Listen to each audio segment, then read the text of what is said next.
La platja de l'eucaliptus és un espai protegit i fràgil. L'hem de protegir entre tots i totes. Per això, no entris amb el teu vehicle fins a prop de la costa.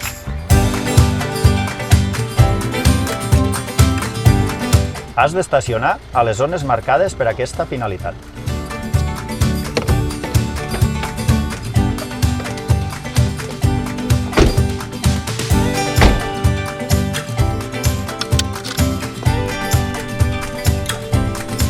Quan vagis a la platja, sigues responsable.